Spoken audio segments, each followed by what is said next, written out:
அன்பார்ந்த சகோதர சகோதரிகளே, அல்லாஹ்வுடைய கிருபையினால் காரைக்குடி இப்னு அப்பாஸ் ரலியல்லாஹு அன்ஹு அவர்களுடைய பெயரில் இயங்கி வரும் கல்வி மையத்தின் சார்பில் தொடர்ச்சியாக இஸ்லாமிய கொள்கை வகுப்பு நிகழ்ச்சிகளை அறிந்து வருகின்றோம்.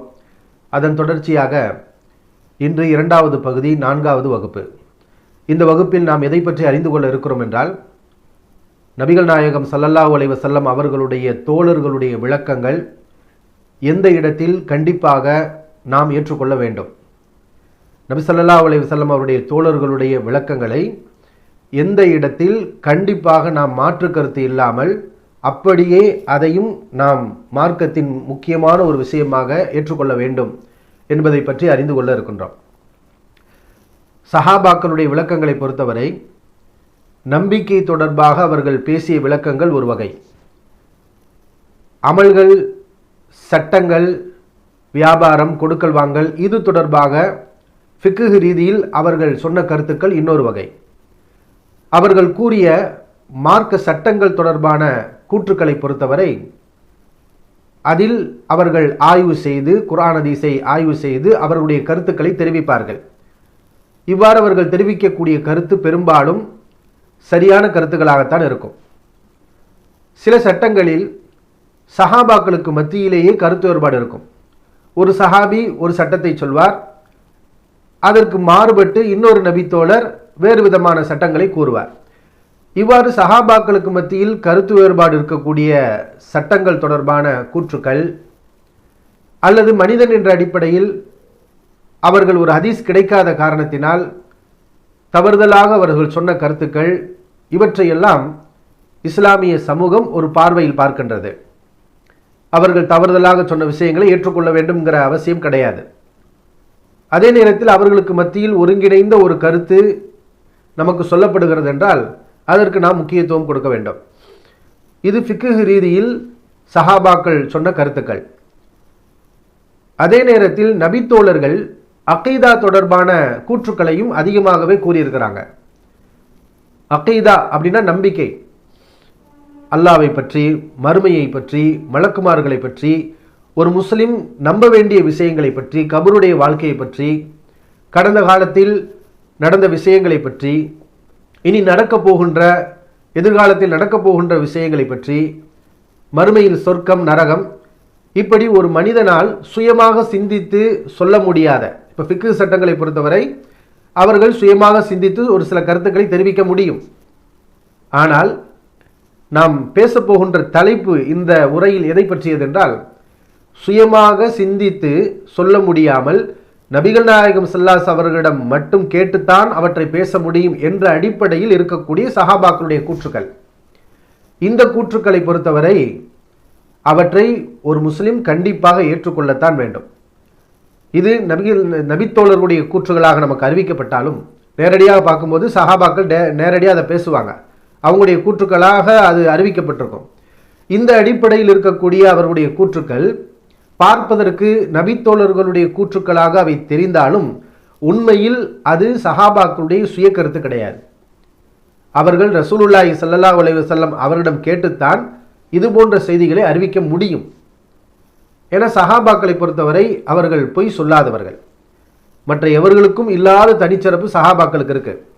இப்போ இந்த ஒரு அடிப்படை ஹதீஸ்களையிலும் சொல்லப்பட்டிருக்கு. சுயமாக ஒரு மனிதனால் ஆய்வு செய்து சொல்ல முடியாத மறைவான நம்பிக்கை தொடர்பான கருத்துக்கள் சஹாபாக்கள் கூறினால் அவையும் நபி ஸல்லல்லாஹு அலைஹி வஸல்லமுடைய கூற்றுதான். அது நேரடியாக நபி அவர்கள் கூறினார்கள் என்று சொல்லப்படாவிட்டாலும் அந்த மாதிரியான கருத்துக்களை சஹாபாக்கள் யாரும் அவர்களாக சுயமாக ஆராய்ந்து சொல்ல மாட்டாங்க. அதை ரசூலுல்லாஹி ஸல்லல்லாஹு அலைஹி வஸல்லம் அவரிடம் கேட்டுத்தான் அவர்கள் அதை சொல்லி இருப்பார்கள். என சஹாபாக்களை பொறுத்தவரை மார்க்கத்தில் பொய் சொல்லாதவர்கள், நம்பிக்கை தொடர்பான விஷயங்களில் சுயமாக சிந்தித்து புதுமைகளை புகுத்தாதவர்கள், அவர்கள் குர்ஆன் இறங்கிய காலகட்டத்தில் வாழ்ந்தவர்கள், குர்ஆனை பற்றிய அறிவு மற்ற எவர்களுக்கும் இல்லாத அளவுக்கு அவர்களுக்கு கொடுக்கப்பட்டிருந்தது. ஒரு ஆயத் எப்போது இறங்கியது, யார் விஷயத்தில் இறங்கியது, இன்னென்ன சூறாக்கள் எப்போது இறங்கியது என்ற விவரங்கள் அனைத்தும் அவர்கள் அறிந்திருந்தார்கள். ரசூலுல்லாஹி ஸல்லல்லாஹு அலைஹி வஸல்லம் அவர்களுடன் வாழ்ந்தார்கள். நபி அவர்களை கண்கூடாக கண்டு நபி அவரிடம் பல்வேறு விளக்கங்களை அவர்கள் பெற்றார்கள், அறிந்து கொண்டார்கள். ஆக அவர்களிடத்தில் நம்பகத்தன்மை, நேர்மை, மார்க்க அறிவு எல்லா விஷயங்களிலும் சஹாபாக்கள் விளங்கினார்கள், சிறப்புற்று விளங்கினார்கள். அதனால் ஹதீஸ்களில் கூட ஒரு அடிப்படை இருக்குது. இந்த சமூகம் இவ்வாறு சிறப்புற்று அல்லாஹ்வினால் தேர்வு செய்யப்பட்ட இந்த சஹாபாக்கள் என்ற இந்த சமூகம் சுயமாக சிந்தித்து சொல்ல முடியாத இது போன்ற கைபான விஷயங்கள், நம்பிக்கை தொடர்பான விஷயங்களை அவர்கள் கூறினால் அந்த கூற்றுக்கு முக்கியத்துவம் இருக்கிறது. அது நபி ஸல்லல்லாஹு அலைஹி வஸல்லம் கூற்றின் அந்தஸ்துக்கு அது நிகரானது.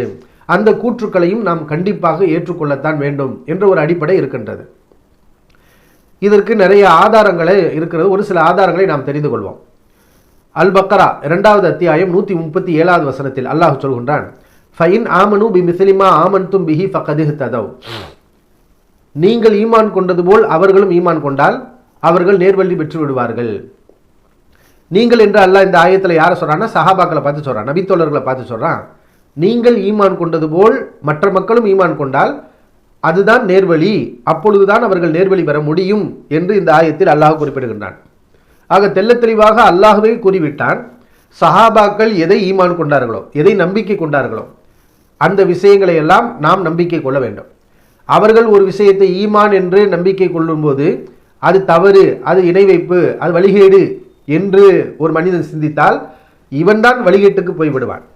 இவ்வாறு சொல்லக்கூடியவனுடைய மனிதனுடைய சிந்தனை தான் வழிகேடு. சஹாபாக்கள் எதை ஈமான் கொண்டிருந்தார்களோ அவற்றை நாமும் நம்பிக்கை கொள்ள வேண்டும். அவர்கள் ஈமான் கொண்டது போல் நாம் நம்பிக்கை கொள்ள வேண்டும் என்று அல்லாஹ் இந்த ஆயத்திலே குறிப்பிடுகின்றான்.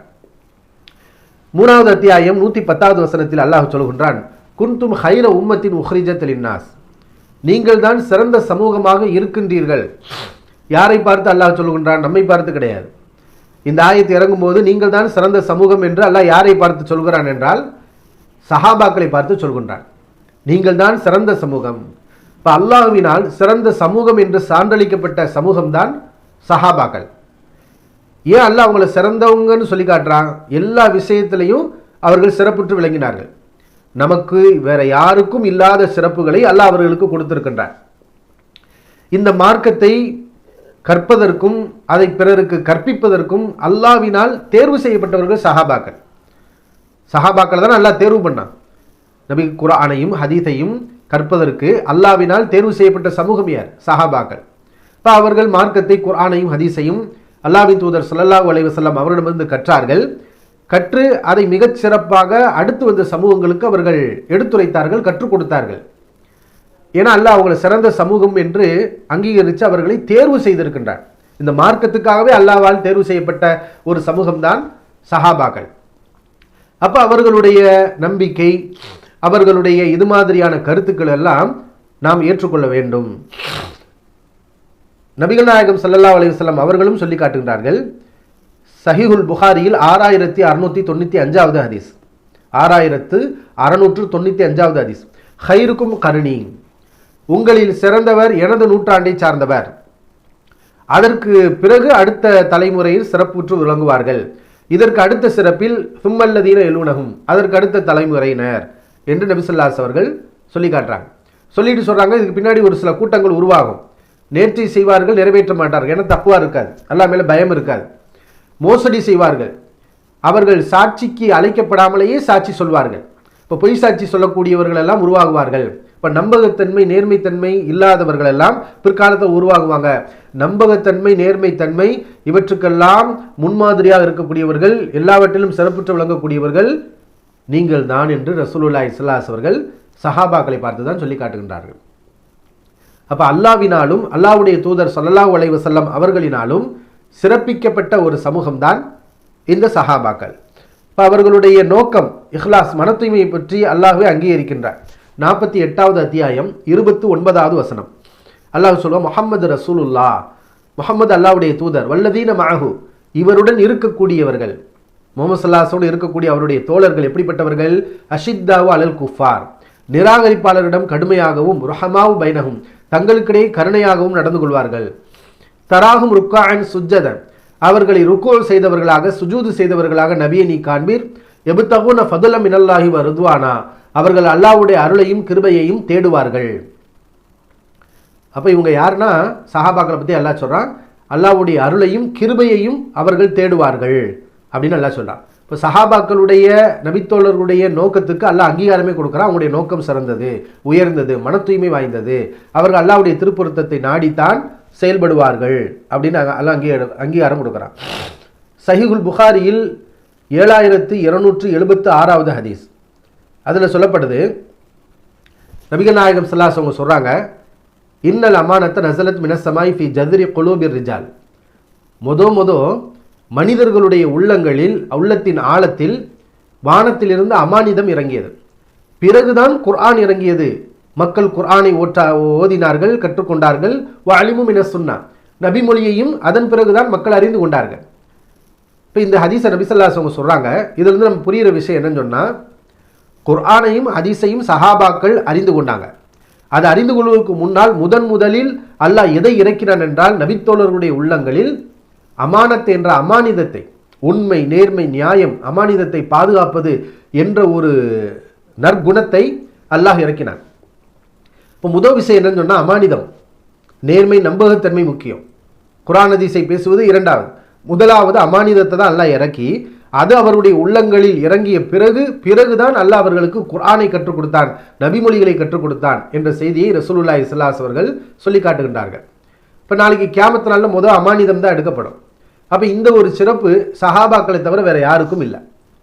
அல்லாஹ் அவங்களை எப்படி தேர்வு பண்ணா, அவங்களுடைய உள்ளங்களில் அமானிதத்தை, நம்பகத்தன்மையை அதை இறக்கினான். அது அவங்களுடைய கல்புகளில் இறங்கியது.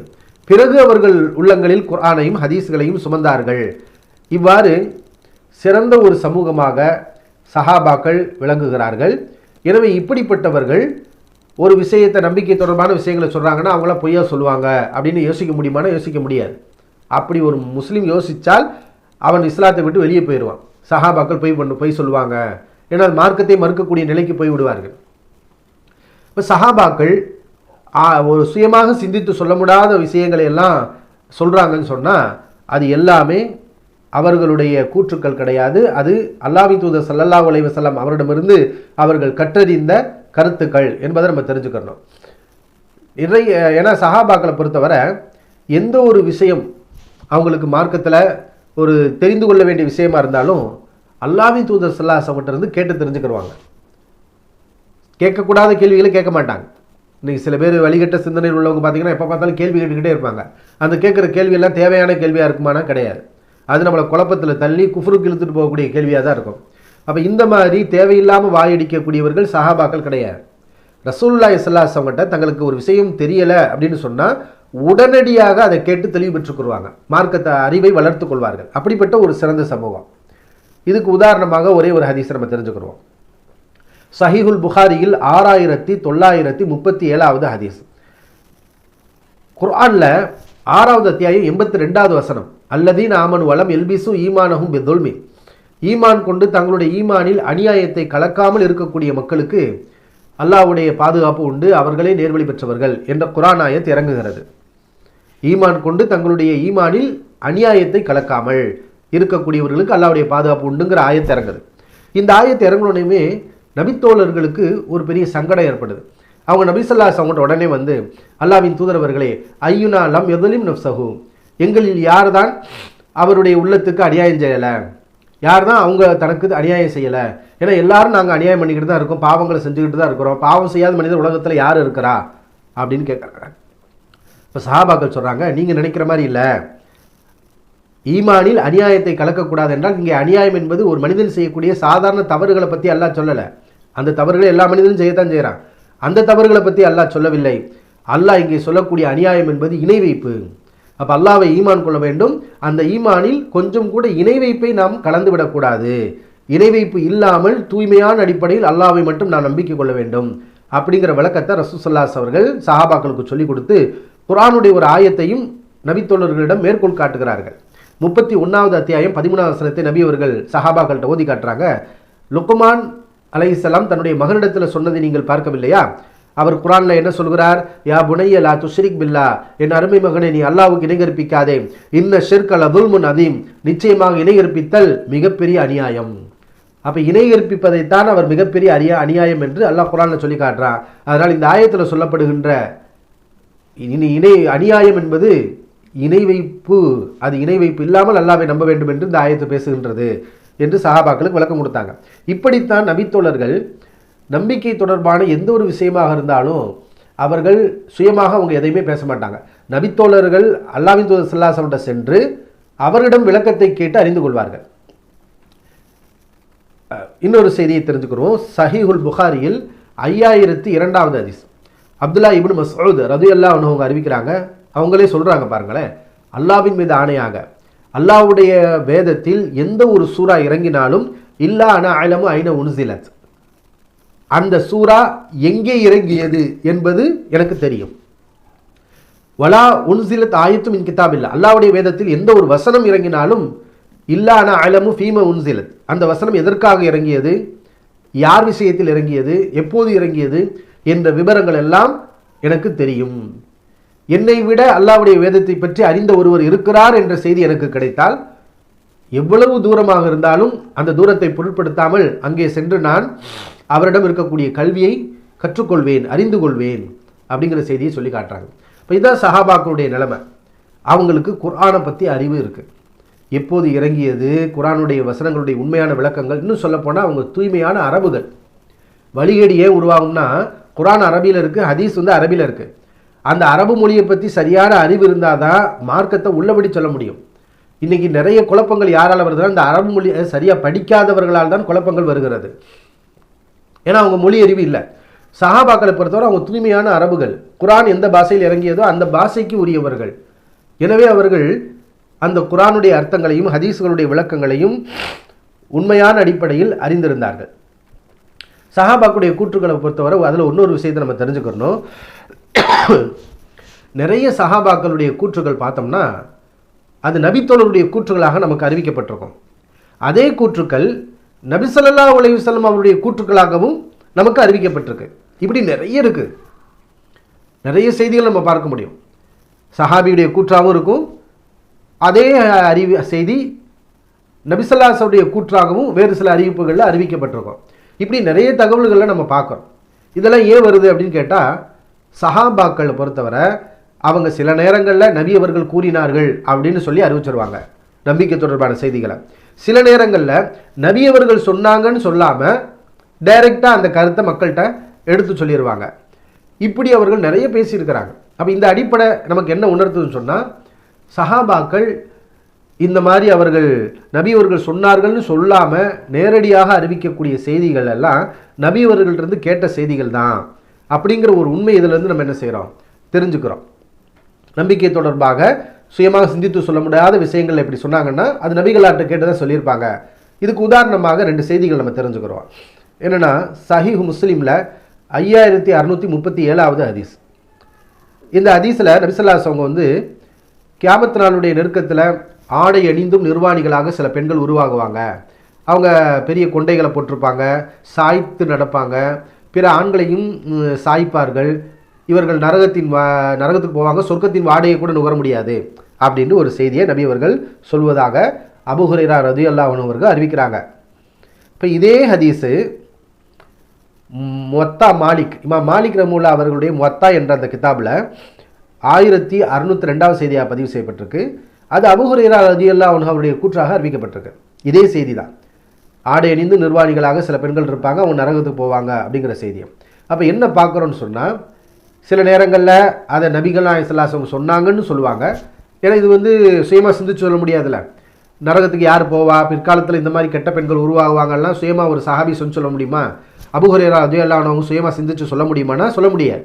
அப்போ இந்த செய்திகளை எல்லாம் அவங்க சொல்கிறதா வருது. வேறு சில அறிவிப்புகளில் அபூ ஹுரைரா ரலியல்லாஹு அன்ஹு இவ்வாறு சொன்னாங்கன்னு வருது. அப்படின்னா அவங்களா சொன்னாங்களா அல்லது ரசூலுல்லாஹி ஸல்லல்லாஹு அலைஹி வஸல்லம் கேட்டு சொன்னாங்களான்னு கேட்டால் நபி அவர்கள் கேட்டு தான் சொல்லியிருப்பாங்க. ஏன்னா வேறு சில அறிவிப்புகளில் நபி அவர்கள் சொன்னதாகலாம் அவங்க அறிவிச்சிருக்கிறாங்க. இப்போ இந்த அடிப்படையில் தான் சஹாபாக்கள் இவ்வாறு பேசக்கூடிய கருத்துக்களை நாம் பார்க்க வேண்டியிருக்கின்றது. இன்னொரு உதாரணம், ஒரு செய்தி என்னென்னா, ஹாக்கிமில் பதிவு செய்யப்பட்ட, ஹாக்கிம் என்ற ஹதீஸ் கிதாபில் பதிவு செய்யப்பட்டிருக்கு, நரகத்தில் ஒரு நிராகரிப்பாளர் நரகவாசியுடைய தோல் எவ்வளவு கடினமாக இருக்கும்னா, தடிமனாக இருக்கும்னா 42 முழம் அளவுக்கு அது தடிமனாக இருக்கும் அப்படின்னு அபூ ஹுரைரா ரலியல்லாஹு அன்ஹு நபி ஸல்லல்லாஹு அலைஹி அவர்கள் கூறினார்கள் அப்படின்னு அபூ ஹுரைரா ரலியல்லாஹு அன்ஹு அறிவிக்கிறாங்க. ஆனால் அதே செய்தி அபூ ஹுரைரா ரலியல்லாஹு அன்ஹு அவர்கள் கூற்றாகவும் அறிவிக்கப்பட்டிருக்கு. அவங்க நேரடியாக சொல்கிறாங்க, நரகத்தில் நரகவாசியுடைய தோல் 42 முழமாக இருக்கும் அப்படின்னு அறிவிக்கப்பட்டிருக்கு. இப்போ 2 விதமாக அறிவிக்கப்படுது. என்ன காரணம் கேட்டால், ஒரு நேரத்தில் நபி அவர்கள் சொன்னாங்கன்னு சொல்கிறாங்க, ஒரு நேரத்தில் அது தன்னுடைய கூற்றாக, தன்னுடைய கூற்றுனா என்ன, அதை நம்பி அதை கருத்தை மக்கள்கிட்ட சொல்கிறாங்க. இப்போ இவ்வாறு அவர்கள் பேசக்கூடிய கருத்துக்கள் எல்லாம் ரசூலுல்லாஹி ஸல்லல்லாஹு அலைஹி அவர்களிடமிருந்து அவர்கள் கேட்டறிந்த கருத்துக்கள் என்பதை நாம் அறிந்து கொள்கிறோம். இப்போ சஹாபாக்களுடைய இந்த நம்பிக்கை, சஹாபாக்கள் மீது இப்படிப்பட்ட நம்பிக்கை நமக்கு இருக்கிற வரைக்கும் நம்ம நேரான வழியில் இருப்போம். எனக்கு இந்த நம்பிக்கை தகர்ந்து அவங்க அவங்களுடைய கூற்றுக்களில் சந்தேகம் வருது, அவங்களுடைய ஈமான்லேயே நம்ம ஆராய்ச்சி பண்ண ஆரம்பிச்சிட்டோம் அப்படின்னு வரும்போது, அப்போ நம்மிடத்தில் குர்ஆனும் இருக்காது, ஹதீஸும் இருக்காது, மார்க்கமே இருக்காது. மார்க்கத்தின் பெயரால் வழிகேடுகள் உருவாகிவிடும். இதற்கு ஒரு உதாரணமாக ஒரு சில சம்பவங்களை, 2 சம்பவங்கள் இருக்கிறது. முதலாவது ஒரு சம்பவம், முஸ்னத் அஹமது என்ற ஹதீஸ் கிரந்தத்தில் 1458, அதாவது 14758 ஹதீஸ், 14758 ஹதீஸாக பதிவு செய்யப்பட்டிருக்கு. இந்த ஹதீஸில் ஜாபிர் ரலியல்லாஹு அன்ஹு அவர்களிடத்தில் ஒரு மனிதர் வருகின்றார்.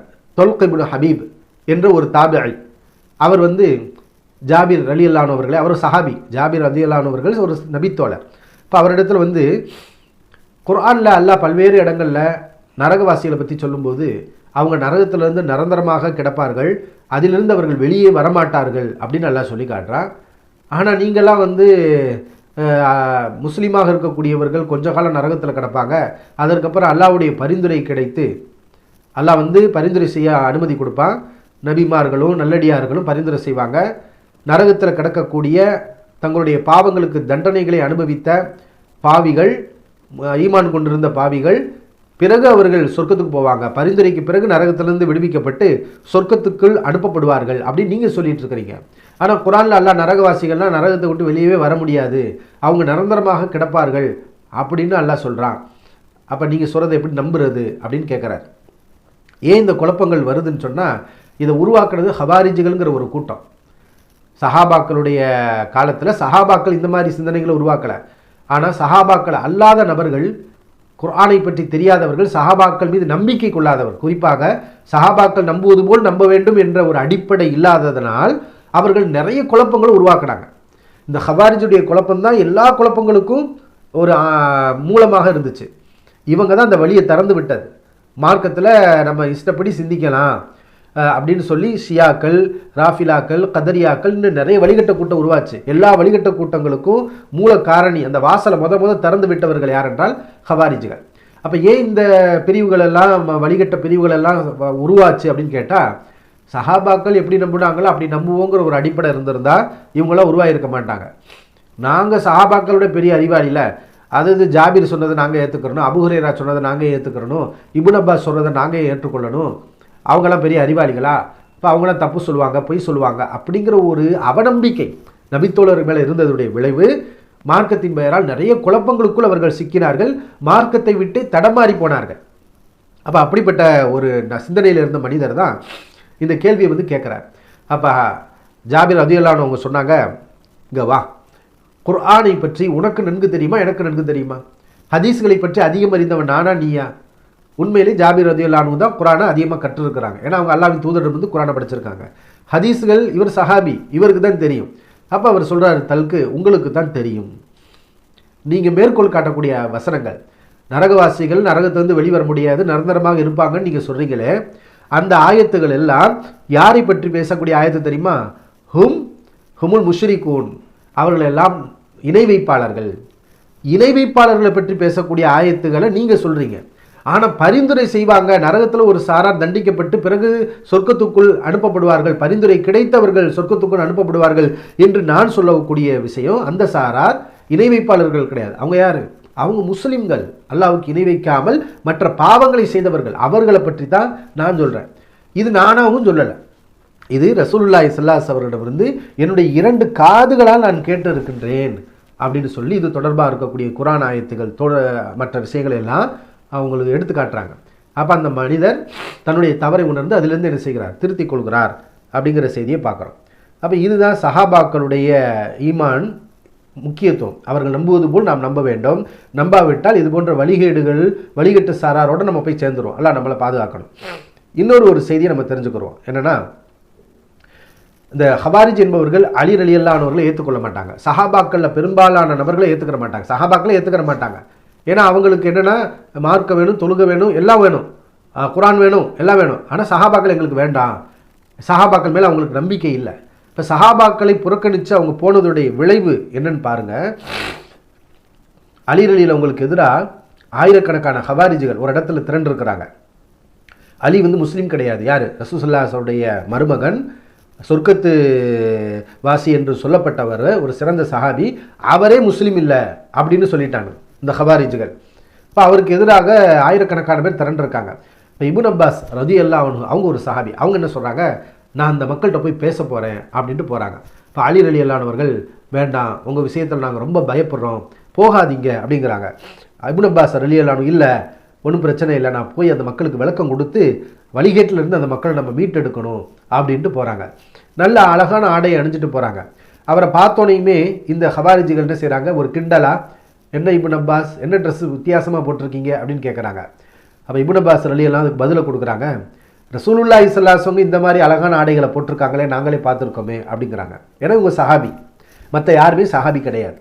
அதனால் நபி அவர்கள் செஞ்ச ஒரு விஷயமே அவர்களுக்கு ஏளனமாகவும் தப்பாகவும் தெரியுது. அப்போ அதை சொல்லி காட்டுறாங்க. அழகான ட்ரெஸ் நான் போட்டிருக்கிறத நீங்கள் குறையாக பார்க்குறீங்க, அது குறைபாடாக பார்க்குறீங்க. ஆனால் ரசூலுல்லாஹி ஸல்லல்லாஹு அலைஹி வஸல்லம் இது மாதிரி அழகிய ஆடைகளை அணிந்திருக்கின்றார்கள். அதுபோல் குர்ஆனுடைய ஒரு ஆயத்தையும் படித்து காட்டுறாங்க. 7வது அத்தியாயம் 32வது வசனம்.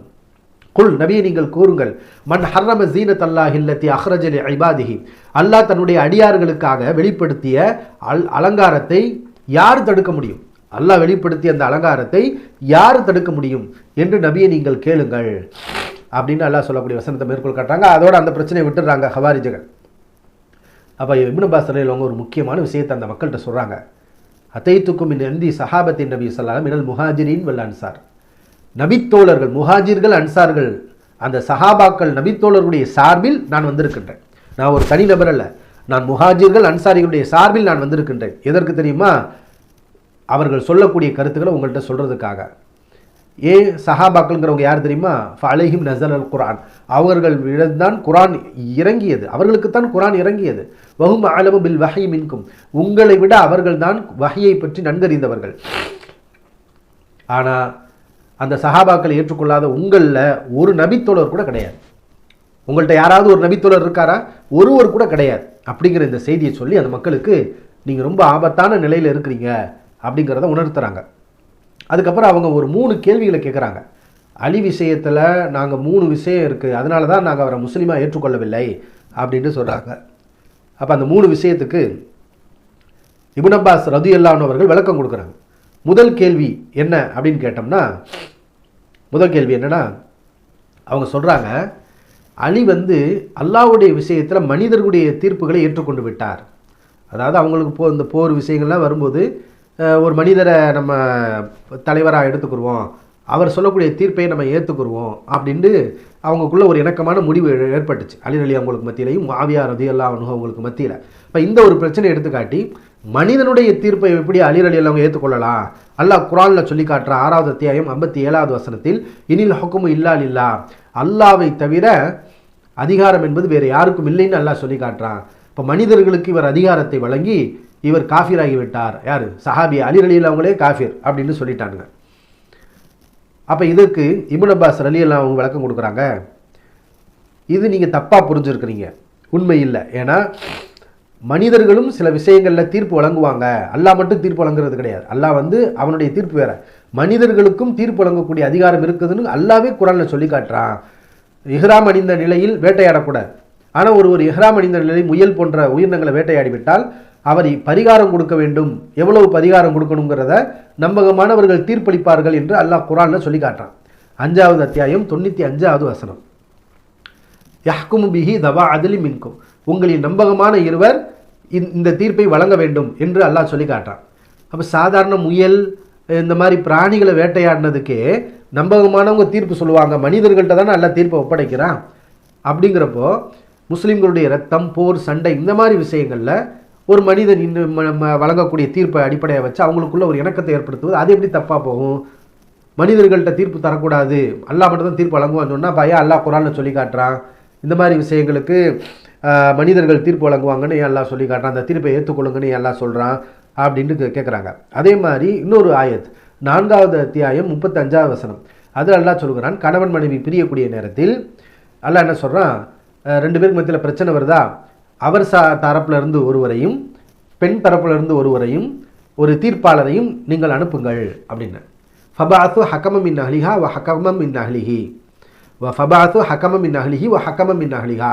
கணவன் தரப்பிலிருந்து ஒரு தீர்ப்பாளரையும் அதே மாதிரி பெண் தரப்பிலிருந்து ஒரு தீர்ப்பாளரையும் நீங்கள் அனுப்பி இணக்கத்தை ஏற்படுத்துங்கள்ங்கிறான். அப்போ இந்த மாதிரி விஷயங்கள்லாம் மனிதர்கள் தீர்ப்பு கொடுக்கணும்னே அல்லாஹ் குர்ஆனில் சொல்லி காட்டுறானே அப்படின்னு சொன்னோன்னே அவங்களுக்கு ஆஹா நம்ம குர்ஆனை தப்பாக புரிஞ்சுருக்கிறோம், ஏற்குமாறாக விளங்கியிருக்கோமே அப்படின்னு தங்களுடைய தவறை உணர்றாங்க. 2வது அவங்களுடைய கேள்வி, அலி அலி அவங்களுக்கு எதிரான கேள்வி என்னன்னு சொன்னால், அலி அவங்க போர் செஞ்சார், போர் செஞ்சு அவர் யாரையும் சிறைபிடிக்கலை, அவர்களுடைய பொருட்களையும் போர் செல்வமாக கைப்பற்றலை, அதனால் அவர் காஃபிர் ஆகிட்டார் அப்படின்னு சொன்னாங்க. அப்போ அதுக்கு இப்னு அப்பாஸ் ரலியல்லாஹு சொன்னாங்க, அலி ரலியல்லாஹு யார்கிட்ட போர் செஞ்சாங்க? ஆயிஷா ரலியல்லாஹு அன்ஹா அவர்களும் முஆவியா ரலியல்லாஹு அன்ஹு அவர்கள் நடந்த அந்த போர்க்களத்தில் சென்றார்கள். இப்போ கைதிகளாக பிடிப்பதாக இருந்தால் ரசூலுல்லாஹி ஸல்லல்லாஹு அலைஹி வஸல்லம் மனைவி ஆயிஷா ரலியல்லாஹு அன்ஹா அவர்களையும் கைதிகளாக பிடிக்க வேண்டிய நிலை வருமே. அப்போ இது சரியானதா? உங்களுடைய தாயார், அல்லாஹ் குர்ஆனில் தாயார் என்று சொல்லி காட்டுறானே, அவங்கள எப்படி கைதியாக பிடிக்க முடியும்? அதனால தான் அலி ரலியல்லாஹு அவர்களை கைதியாக பிடிக்கவில்லை, அவர்களுடைய போர் செல்வங்களையும் கைப்பற்றவில்லை அப்படின்னு விளக்கம் கொடுக்குறாங்க. இது 2வது. அப்போ 3வது அவர்கள் அலி ரலியல்லாஹு அவர்கள் விஷயத்தில் செய்த குழப்பம், அவர்கள் சொன்ன விமர்சனம் என்னன்னு சொன்னால் 3 விஷயங்கள். அதாவது இந்த போர்க்களத்தில் முஆவியா ரலியல்லாஹு அன்ஹு அலி ரலியல்லாஹு அவங்களுக்கு மத்தியில் நடந்த இந்த பிரச்சனையில் அவர்கள் ஒரு இணக்கமான முடிவுக்கு வந்தாங்க. அப்போ அலி ரலியல்லாஹு அமீருல் மூமினீன் அப்படின்னு எழுதினாங்க உடன்படிக்கையில். அப்போ எதிர்த்தரப்பினர் அமீருல் மூமின்னு அவர் எழுதக்கூடாது, அதை அழிக்கணும்னு சொன்னாங்க. அலி ரலியல்லாஹு ஒரு சமாதானத்துக்காண்டி என்ன செஞ்சாங்க, அமீருல் மூமினின், மூமின்களுடைய தலைவர் அப்படிங்கிற அந்த வார்த்தையை சொல்லாமல் அதை எடுத்துட்டு ஒரு இணக்கமான ஒரு உடன்படிக்கை ஏற்படுத்த முயற்சி பண்ணாங்க. அப்போ இதை ஒரு குறையாக சொல்லி காட்டினாங்க. அவர் அமீருல் மூமின்ங்கிற வார்த்தையை அழிச்சிட்டாரு, அப்போ மூமின்களுக்கு அமீர் அப்படிங்கிற வார்த்தையை அழிக்கிறார்னா அப்போ அவர் முஸ்லீமா, அவர் காஃபிர்களுக்கு அமீர் அப்போ அப்படின்ட்டு இதை ஒரு கேள்வியாக கேட்டாங்க. இப்போ இதற்கு இப்னு அப்பாஸ் ரலியல்லாஹு அன்ஹு அவர்கள் அழகிய முறையில் விளக்கம் கொடுத்தாங்க. ஹுதைபியா உடன்படிக்கை தெரியுமா, நபி ஸல்லல்லாஹு அலைஹி வஸல்லம் அது குஃபார்கள் முஷ்ரிக்கீன்கள் மத்தியில் அந்த உடன்படிக்கை நடைபெற்றது. அதில் முஹம்மது ஸல்லல்லாஹு அலைஹி அவர்கள் உடன்படிக்கையின் போது முஹம்மது ரசூலுல்லா, அல்லாஹ்வுடைய ரசூலான முஹம்மத் அப்படின்னு கையெழுத்து போட்டாங்க. அப்போ இணை வைப்பாளர் என்ன பண்ணாங்க, முஹம்மது இப்னு அப்துல்லான்னு சொல்லி அப்துல்லாவுடைய மகன் முஹம்மது என்று சொல்லுங்கள், ரசூலுல்லாலாம் நீங்கள் சொல்லக்கூடாது, ஏன்னா நாங்கள் அதை ஏற்றுக்கொள்ளவே இல்லை அப்படின்னு சொல்லி விமர்சனம் பண்ணாங்க. அப்போ ரசூலுல்லாஹி ஸல்லல்லாஹு அலைஹி வஸல்லம் அந்த உடன்படிக்கை நடக்கணுங்கிறதுக்காக என்ன பண்ணாங்க, ரசூலுல்லாங்கிற வார்த்தையை அழிக்க சொன்னாங்க. யார் இடத்துல அலி ரலியல்லாஹு தான் அழிக்க சொன்னாங்க. இப்போ அலி ரலியல்லாஹு ரசூலுல்லாங்கிற அந்த வார்த்தையை என்ன செஞ்சாங்க, அழிச்சாங்க. அதனால் அவங்க ரசூல் இல்லைன்னு ஆயிருமா? அப்போ இதெல்லாம் நம்ம வரலாற்றுகளில் நபிகளுடைய வாழ்க்கையில் நடந்து தானே இருக்கிறதுன்னு இந்த விஷயங்களை எல்லாம் சொன்னதுக்கப்புறம் அந்த மக்கள் தங்களுடைய வழிகேட்டிலிருந்து என்ன செஞ்சாங்க, திருந்துனாங்க அப்படிங்கிறத பார்க்குறோம். எனவே இந்த செய்திகள்லாம் நமக்கு என்ன உணர்த்துகிறது அப்படின்னு சொன்னால், சஹாபாக்கள் எப்படி அவர்கள் இந்த மாதிரி விஷயங்களை எல்லாம், ஈமான் தொடர்பான விஷயங்களை எல்லாம் அறிந்திருந்தார்களோ அப்படித்தான் நாம் அறிந்து கொள்ள வேண்டும். அது தொடர்பாக அவர்கள் சொன்ன விளக்கங்களை எல்லாம் நாம் ஏற்றுக்கொள்ள வேண்டும். அதற்கு மாற்றமான ஒரு சிந்தனையில் நாம் போகக்கூடாது, அது வழிகேடு என்பதை புரிந்து நடந்து கொள்ளக்கூடிய நன்மக்களாக அல்லாஹ் ரபுல் ஆலமீன் நம் அனைவரையும் அருள் புரிவானாக. வாஹிரு தஅவானா அல்ஹம்துலில்லாஹி ரப்பில் ஆலமீன். அஸ்ஸலாமு அலைக்கும் வரஹ்மத்துல்லாஹி வபரகாத்துஹு.